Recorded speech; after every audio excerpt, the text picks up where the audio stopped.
there guys, DMO73 here, bringing you the second deck profile of the day. This is Josh's American Girl Lumia list that you saw me play against.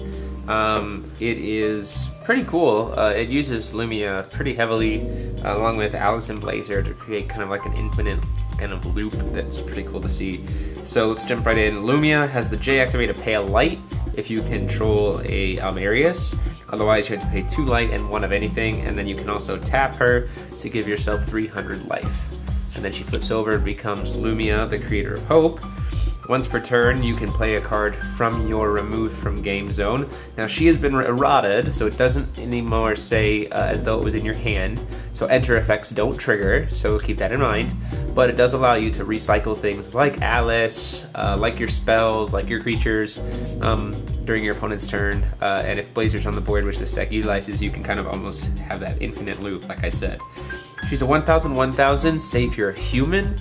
Human is also important to recognize here for a reason I'll talk about later. And then our activate is pay 0. If there are no other cards in your remove from game zone, remove the top 3 cards from your main deck face down and put them into in that zone, and you can look at them at any time. So she can kind of help you expand your hand, trick your opponent up, and make use of that whole repetition of the stuff in the remove from game zone. Moving into the stone lineup, we obviously run an Almerius because we want to J activate as fast as possible. 2 Heat Ray, 2 Hearth Core, and 3 Light Vapors makes up the the red, white, blue package. This way we have 5 light sources, which is pretty important, 5 water sources, which is pretty important, and then 4 fire sources, because fire is not used as heavily from the primary stones in this deck. And then a Magic Stone of Moonlight to be able to copy whatever else we have, so essentially adding 1 of any source to it. And then a Little Red the Pure Stone for that same reason, as well as being able to pump up to do trades with other kind of creatures. Really, really good card. So, moving into the Resonator lineup. 4 Cheshire Cat, because the deck needs a little bit of a draw engine, and Cheshire Cat is the best way to do that at any deck running blue. 4 White Spirit is our 2-drop. For life gain, because this deck can be kind of slow on startup, so having a life gain source is always pretty helpful, and the fact that you could kind of keep recycling it, except you can't recycle the life gain part, but you can at least keep recycling the creature is pretty good.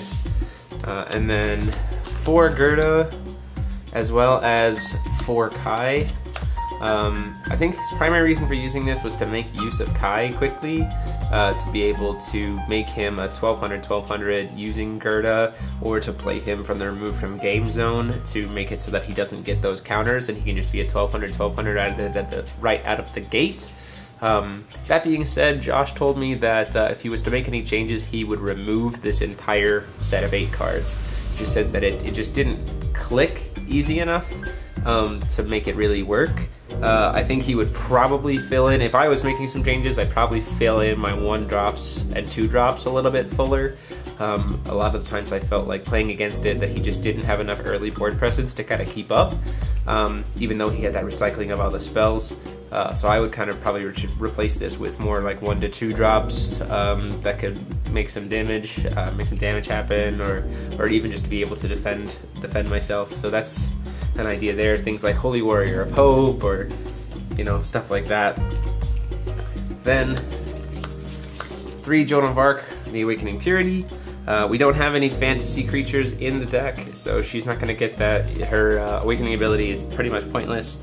But each turn prevent the first damage that would be dealt to a fantasy or human J or Resonator you control. So she can become free blocks, she can send her other humans to become free blocks, she can protect Lumia from burn, she can do all kinds of stuff, plus she's a 700/700, so really powerful card there. We run another lady, Rapunzel. This is kind of just to be able to, if he manages, I think this would be a lot better when he fills out the 1 to 2 drops more with less Kais and Ghertas, to be able to kind of have access to the potential Rapunzel OTK combination thing that we've seen a lot of. I think that could be really, really good. And then 4 Alice, the Guardian of Dimensions, and 4 Blazer, the Eater of Dimensions. So these two kind of work together. So Alice serves as your hexproof as well as being that 700/700 with flying kind of beater. And she serves as spot removal, and Blazer makes it so any card removed, sent to the graveyard from anywhere is removed from the game instead. So with Alice on the field, with Alice, Blazer, and Lumia on the field, you can actually create an infinite loop of being able to use Alice every single turn. Already, you know, to block, to banish stuff. I mean, kind of already with Blazer, and Blazer comes more into play in terms of the spell cycle.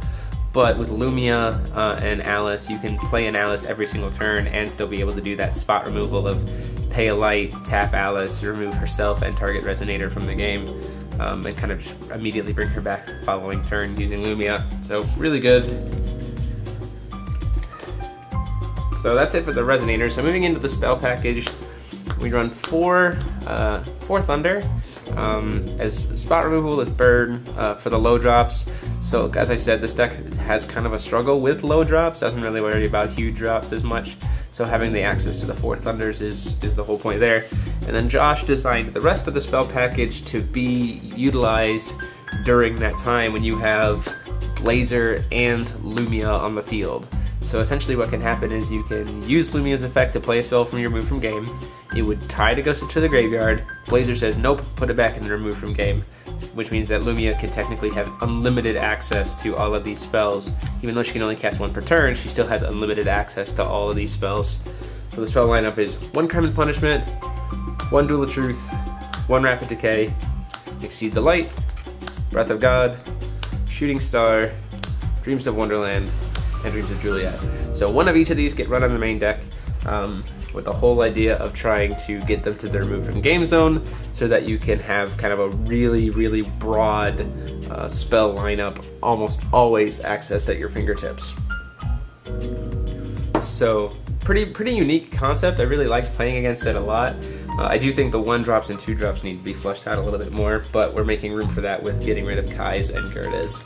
So let me know what you guys would do in that place. So yeah, guys, that is Josh's American Girl Lumia deck. Ton of fun to see such a unique Lumia list and to play against it. It was a lot of fun, really enjoyed it. Go ahead and comment down below, and as always, please like and subscribe. Let me know what you thought of the deck, what you would put in those slots that we're taking Kai and Gherta out of, you know, what you think we'd like to see changed in the deck. Do you think we need all those one-of spells, or would it be better to have multiple copies of fewer of the spells?